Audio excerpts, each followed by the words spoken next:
Bonsoir à tous et bienvenue sur les antennes de la télévision panafricaine. C'est toujours un plaisir pour Culture 7 Le Mag et toute son équipe de vous avoir devant votre petit écran à regarder ce programme.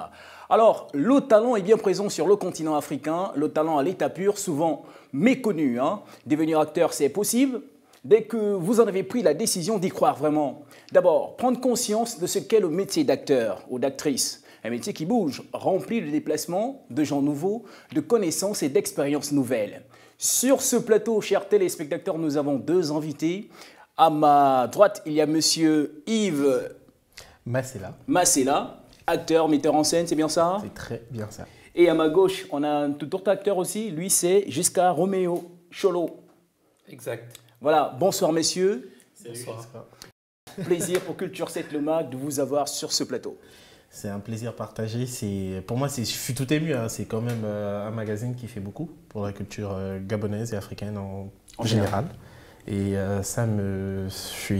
merci pour l'invitation. De toute façon, le plaisir est partagé. Alors, chers téléspectateurs, avec ces deux invités, nous allons nous entretenir sur le sujet, ou sinon la thématique de l'acteur en Afrique noire. Alors, messieurs, on peut y aller? Let's go. Alors, faut-il, pour commencer, une formation pour être acteur en Afrique? Ça dépend. Ça dépend. Être acteur, c'est vivre un art. C'est de l'art, en fait. Ça peut découler comme ça sur des idées personnelles. Oui.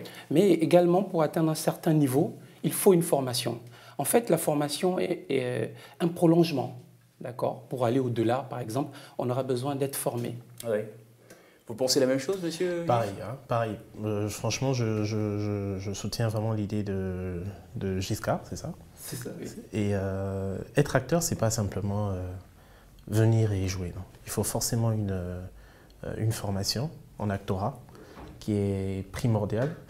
En Afrique, c'est pas encore développé, donc on apprend un peu tout sur le tas.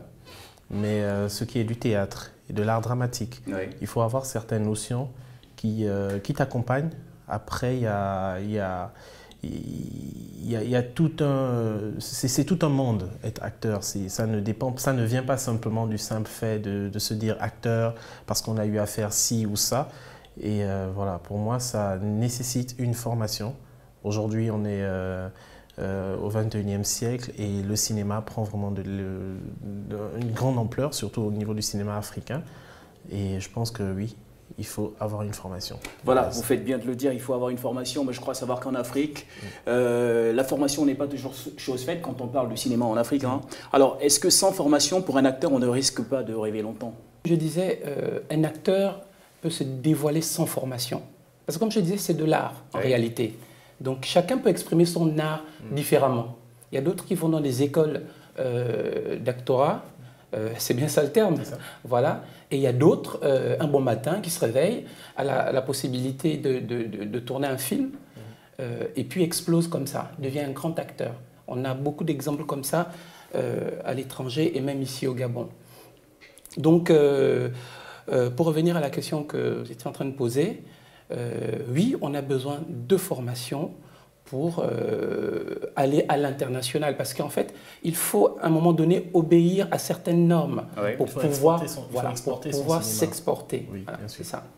Alors, généralement, quand un metteur en scène ou sinon un réalisateur décide de s'offrir des acteurs, comment ça se passe en général? Est-ce que l'apparence compte? Bien sûr, parce que d'abord, il faut dire que l'acteur répond d'abord à un personnage.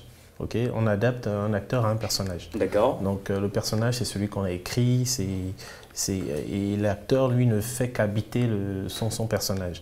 Et pour cela, pour répondre à ta question, il est nécessaire pour un réalisateur ou pour un metteur en scène de passer par une étape de casting.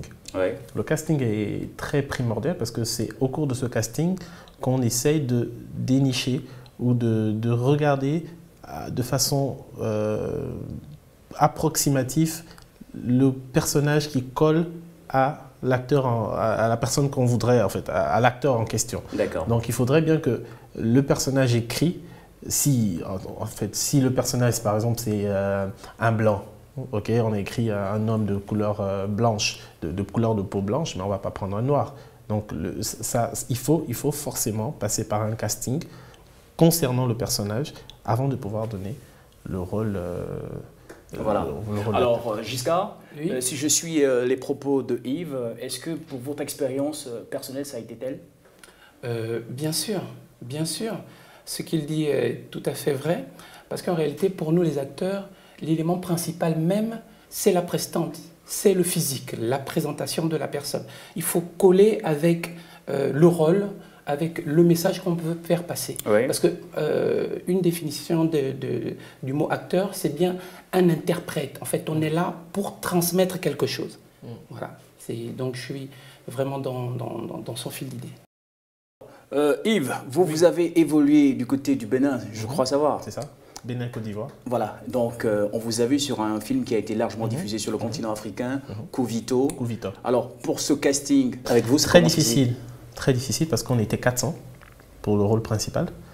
C'est un classique. Okay, pour dire Covito, c'est la reprise de Ghost avec Patrick Swayze. Et c'était tellement difficile de pouvoir incarner. C'était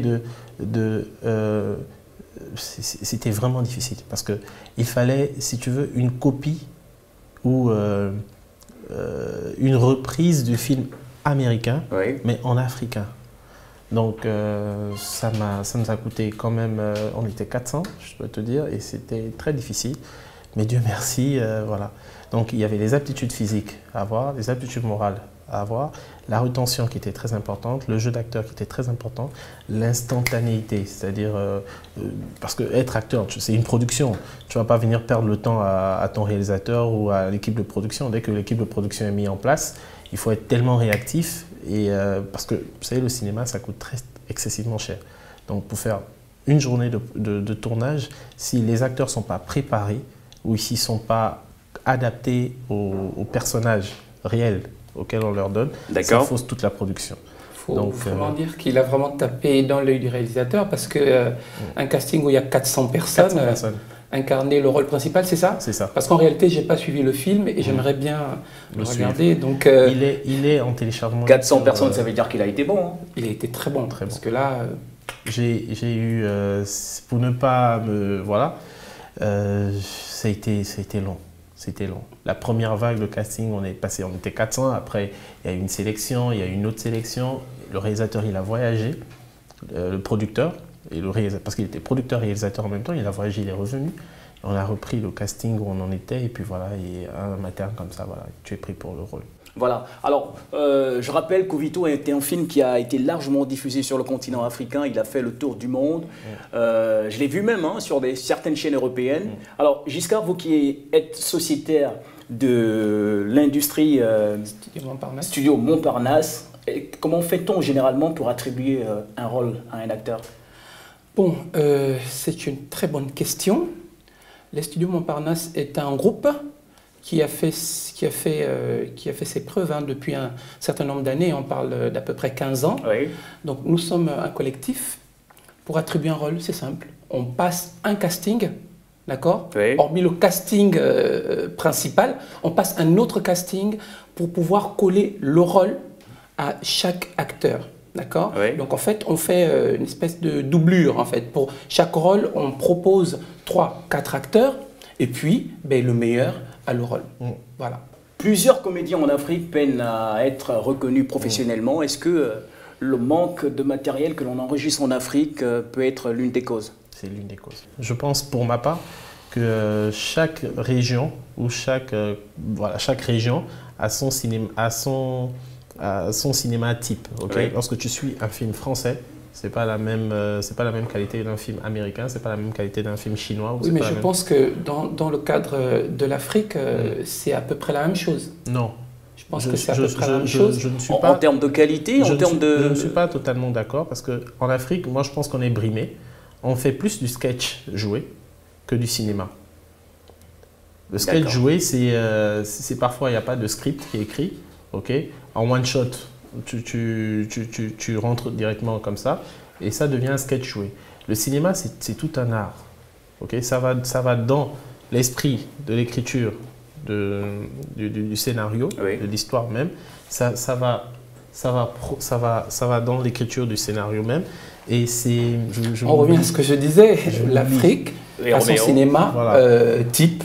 D'accord? Aujourd'hui, on parle en général, on parle d'expression libre au cinéma, d'accord? Il n'y a pas forcément des scripts du début à la fin comme ça se passe en Europe, mais il y a un fil conducteur qui est là, et puis on fait des essais, on fait des essais. Voilà, je pense que c'est propre à nous, et peut-être que c'est une bonne chose. On parle de l'art. L'art, ben voilà, c'est la différence. On ne va pas forcément faire comme les autres. Et puis, je vais peut-être revenir à la question que M. Pierre posait, c'est de savoir si... il faut des moyens, c'est ça? Exactement. Il faut des moyens les conditions matérielles, oui. Voilà. Bien sûr, il faut des moyens. Pour réaliser un film, il faut des moyens. En réalité, pour mieux exprimer ce qu'on veut, il faut des moyens. Vous savez, il y a des normes. Des normes, aujourd'hui, si vous voulez tourner un film, il faut une image de qualité et le son également.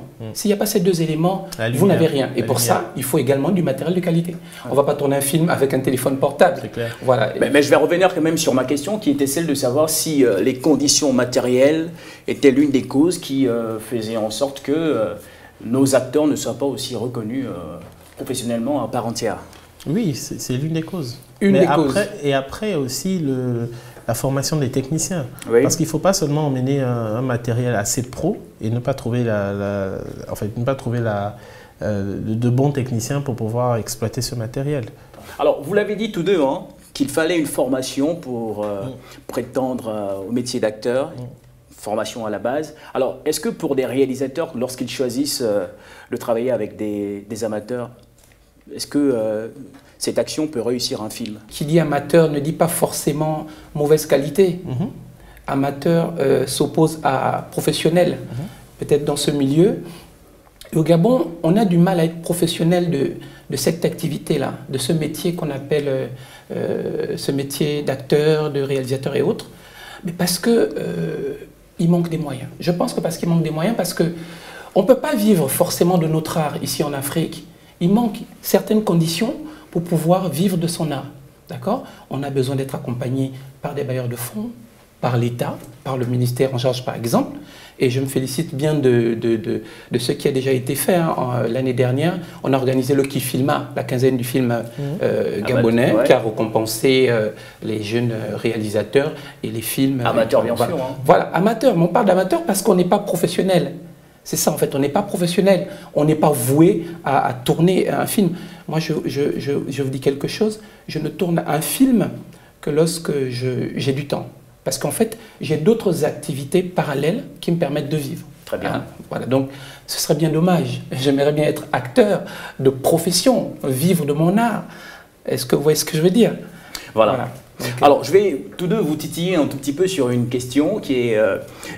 on dit en Afrique que les acteurs africains reprochent un tout petit peu aux réalisateurs de leur voler la vedette. À chaque sortie de film, c'est beaucoup plus le réalisateur qui est mis en avant, qui est sous les projecteurs, alors que les acteurs même sont derrière. Oui et non. Oui et non, parce qu'après, poser comme ça serait brimer les acteurs. Okay? C'est simplement parce qu'il n'y a pas de... C'est un manque d'organisation pour moi. Oui. Okay? Parce qu'une maison de production qui se respecte, elle encadre ses acteurs, ce sont ses acteurs, ce sont ses poulains, et elle les met en avant. Moi, je félicite très bien les studios Montparnasse. Jusqu'aujourd'hui, je pense que c'est la seule structure de production au niveau du Gabon. Quand moi j'arrive, c'est la première que je vois ici, et elle met en avant ses acteurs. D'accord. Le rôle du producteur, c'est bien, il est félicité pour son œuvre. Parce que dites-vous bien que pour réaliser un film, ça va de l'écriture au montage, à la prise de son, c'est énorme, c'est tout un art. Donc, vu que l'organisation, chaque métier du cinéma, le réalisateur ou le producteur arrive à le faire de lui-même, voilà quoi, il se fait sa vedette. Ou l'acteur est brimé parfois, mais chaque acteur peut se vendre. Mais il fait bien de le dire, chaque acteur peut se vendre. Comment? Par la prestation Mais moi j'ai une image reconnue, d'accord, au Gabon et à l'international. Je peux chercher des contrats, je peux faire des publicités, je peux faire certaines choses qui vont vendre davantage ma personne. Et bien entendu, faire rentrer un peu d'argent. D'où le rôle d'agent. Voilà. D'où le rôle d'agent. C'est pour ça, à l'extérieur, il existe les agents. En fait, un agent, c'est celui qui est censé te vendre. Il connaît ton potentiel en matière d'actorat, ta rapidité d'assimilation, et facilement, il arrive à te vendre. Facilement, il peut te proposer une production, parce qu'il y a des productions qui donnent de manière nationale ou internationale. On dit, bon, pam, casting. Ok, ben, casting en Côte d'Ivoire, tu es au Gabon, mais ton agent arrive à te faire voyager, il te vend, et après, voilà, vous vivez de ça. Un gars comme Djimon Houssou, par exemple, des studios hollywoodiens, mais il a quitté le Bénin comment? Son histoire est extraordinaire.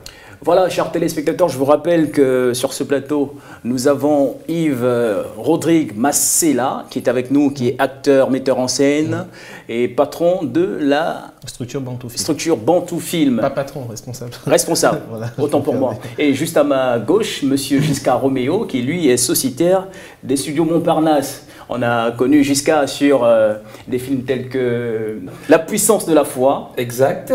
La colère des ancêtres. Le prix de la trahison. Le prix de la trahison. Mais et surtout, la série culte Congossa. Exact. Voilà, j'y suis. Exact. Alors, chers téléspectateurs, avec vous, tous deux, vu que vous êtes des acteurs, sur le continent africain, peut-on réussir dans le cinéma, chez nous? Oui. Oui. Et vivre de son art? Oui, il y a espoir. Moi, je suis convaincu qu'il y a un grand espoir. Aujourd'hui, l'Afrique regorge d'énormes potentiels. On a vu, c'est-à-dire aujourd'hui le cinéma n'est plus comme celui de l'époque. Ok, l'art a changé. A+, la chaîne A+, qui fait un énorme travail. Nollywood qui est né et d'autres chaînes de télé encore vont naître. Vous aujourd'hui, vous êtes une chaîne de télé responsable. Culture 7, vous êtes engagé dans la promotion du cinéma. Oui. Donc, autant de dire aux gens que c'est possible de vivre de son art. Mais ce qu'il faut dire au Gabon, quand moi j'arrive et que je regarde, il y a un manque, le côté distribution n'est pas vraiment respecté. Donc il faut mettre en place un réseau de distribution. Nous avons 9 provinces, les Gabonais nous suivent de partout. Aujourd'hui, on achète des CD un peu partout. Okay, donc c'est le moment de pouvoir jouir vraiment de son art, d'accord, de pouvoir monter des films ou faire des films et pouvoir les vendre en fait, d'abord au local avant de pouvoir les exporter. Pour moi, je pense que c'est possible. Je pense qu'on a encore du chemin à faire. On a le problème de salles, parce qu'il faut des salles pour projeter les films. D'accord? Le cadre juridique, il est là. Et puis, l'organisation dans chaque groupe, comme les studios Montparnasse, par exemple. Mais attention, vous également, vous avez un rôle important pour nous accompagner. Il faut diffuser des films gabonais. On voit dans nos chaînes des films sud-américains, L'amour de tel ou je ne sais pas quoi, mais vous pouvez faire passer. Ce qui est en train de se faire. Hein. Voilà, donc Roméo, pour rester avec vous, vu que vous allez nous quitter, est-ce que le cinéma gabonais ou sinon africain a véritablement un avenir sur la planète? Oui. Et je préfère rester optimiste. Je pense que le cinéma gabonais a beaucoup évolué. Aujourd'hui, on a plusieurs productions, plusieurs réalisations. Enfin, les qualités, ça c'est une autre question. Mais aujourd'hui, il y a quelque chose qui est en train de se faire. Je pense que dans les années à venir, on aura encore de belles sorties. Voilà, merci Roméo. Alors, si le cinéma africain peine encore à se développer, les acteurs du continent noir n'ont aucun mal à se lancer à l'international. Nombre d'acteurs sont parvenus à se faire une place à Hollywood. Par ambition ou par manque d'opportunités dans leur pays, ils ont décidé de se lancer aux États-Unis. Voici les acteurs qui ont percé dans la capitale mondiale du cinéma. Regardez. Voici David Oyelowo. Né à Oxford, en Angleterre en 1976, David Oyelowo est originaire du Nigeria. C'est au théâtre que le Britannique fait ses armes. L'acteur devient même le premier noir à interpréter le rôle-titre dans Henri V, une pièce de William Shakespeare. Chiwetel Ejiofor. Né le 10 juillet 1977 à Londres, Chiwetel Ejiofor est lui aussi d'origine nigériane. Et à l'instar de son compatriote Oyelowo, le comédien débute au théâtre en jouant des classiques tels Othello de Shakespeare. Alors qu'il brille sur les planches, l'Anglais décide d'ajouter une corde à son arc en se lançant dans le cinéma. Jimon Onsu. À 47 ans, il vit un véritable success story. Né à Cotonou, il quitte son Bénin natal dès l'âge de 13 ans pour Paris. Les débuts sont durs pour le jeune qui, sans ressources, doit vivre dans la rue. Onsu débute une carrière de mannequinat qui lui permet de voyager à travers le monde. Dans les années 90, le Béninois se reconvertit dans le cinéma. Voilà donc de retour sur le plateau de Culture 7 le Mag. Une demoiselle nous a rejoint, elle est actrice. Elle c'est Geneviève Issembe. Bonsoir. Bonsoir. Bienvenue sur le plateau de Culture 7 le Mag. Merci. Alors la venue de cette dernière est justement pour parler d'un film futuriste qui arrive très bientôt sur vos écrans, amené de main de maître par Yves Massela. Voilà, donc avec Yves, on va parler de ce film. Mais avant, comment arrivez-vous à faire la jonction entre votre casquette d'acteur et de metteur en scène? C'est au fil des années d'expérience que j'ai pu accumuler. Oui. Je pense que quand je suis rentré, mon objectif principal au niveau du cinéma était d'apporter ma touche sur ceux qui étaient déjà au niveau du Gabon. D'accord. Donc j'ai pris mon courage à deux mains. J'ai contacté des amis, des gens que j'ai pu observer ici qui étaient vraiment aussi lancés dans la même optique que moi. Nous avons formé une équipe Bantou Film. D'accord. Et nous avons lancé un casting. On a eu la chance de regrouper pas mal d'acteurs, des amateurs qu'on a eu à former. Et voilà. Et voilà. Alors donc avec vous, on va parler justement de ce film qui arrive. Comme je l'ai annoncé, mademoiselle Geneviève est avec nous. Comment est-ce que vous arrivez dans le métier? En fait, c'était quelque chose vraiment que je voulais faire aussi quand j'étais petite. D'accord. Donc j'avais plusieurs comment on peut dire, donc plusieurs choix. Oui. Donc soit que c'était avocat, médecin, ça dépend. Mais comme j'étais une petite filou, donc j'aimais souvent jouer la comédie, je faisais beaucoup rire. Donc en grandissant, au fur et à mesure, je me suis dit bon, pourquoi pas aussi. Donc voilà, c'est comme ça. Peut-on dire que ce sont les jeunes moments? Bon, oui, je me dis peut-être, oui, sûrement. Oui. C'est contagieux. Sûrement, sûrement. Je suis vraiment fier d'elle. Elle assure beaucoup. Dans le prochain film qui arrive, c'est étonnant. Vous allez voir une Geneviève transformée. Oui. Et ça, elle a le rôle de l'actrice principale, d'ailleurs, dans le film. Vous voyez que d'amateur, de suite, et c'est professionnalisé. D'accord. C'est étonnant. Alors, Geneviève, si vous nous parliez de ce film-là qui arrive, racontez-nous. Alors, c'est l'histoire d'un... Suspense, c'est pour des secrets de production. C'est aussi l'une des raisons de notre art, parce qu'on ne dévoile pas tout. Mais c'est une histoire d'amour. Une histoire d'amour. C'est une histoire d'amour, religion, amour. C'est un mix entre la religion et l'amour. C'est montrer combien de fois le Seigneur, peut transformer ou peut changer quelqu'un. Qu'est-ce qu'il y a de difficile dans le fait d'être dans la peau d'un acteur? Qu'est-ce qu'il y a de difficile d'être dans la peau d'un acteur? Moi, personnellement, je vous dirais que je trouve pas qu'il y a quelque chose... je trouve pas que c'est vraiment difficile, en fait. Parce que comme je vous ai dit, je suis quelqu'un de filou, donc j'aime le faire, j'aime jouer la comédie. Donc tout de suite, je peux vous faire un truc, une scène, genre je pleure, en fait, je m'amuse à le faire souvent. Donc moi, personnellement, j'ai pas de difficultés. Voilà, donc quelles est pour vous vos projections à venir? Vous comptez faire carrière définitivement dans le cinéma? Si vraiment c'est un film que je vois qui se vend ou qui se regarde beaucoup, je me dis oui. Et si on proclame que je suis vraiment bonne dans ce métier, pourquoi pas. Voilà. Alors moi, je ne m'attendais pas à ce que le film soit un suspense. Je pensais qu'on devrait avoir l'opportunité de regarder avec les téléspectateurs ce que va être ce film qui arrive. Donc, en définitive, pour conclure, Yves. Pour conclure, moi je te dis merci.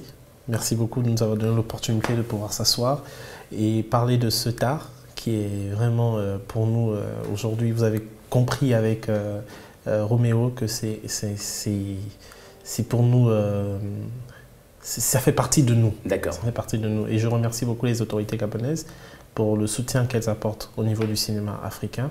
Je dirais à d'autres qui veulent faire le pas, qui hésitent de pouvoir le faire. On peut exercer le métier de cinéma ou les métiers liés au cinéma, c'est possible. Et moi, je trouve que il faut vivre de son art. Et voilà. Donc, pour parler du film, on reviendra. La bande-annonce passera bientôt, d'ici un mois, Inch'Allah. C'est le côté marketing du truc qui nous l'impose. Suspense, chers téléspectateurs, vous avez eu l'opportunité de regarder en images ce que va être peut-être ce film-là, bon ou pas, bon, je l'imagine et je l'espère. Alors Geneviève, merci d'être passée sur ce plateau, je vous souhaite bonne chance. Merci. Voilà, chers téléspectateurs, merci également à Yves. Merci Pierre. Et merci à vous, chers téléspectateurs. On se donne rendez-vous sur un prochain numéro de Culture 7 Le Mag. C'était Pierre Bilang et toute son équipe qui vous ont accompagné dans le cadre de cette magnifique émission. Merci de rester sur les antennes de la télévision panafricaine. C'est Canal 7, ne zappez pas. Allez, passez le message aux voisins et restez-y. À très bientôt.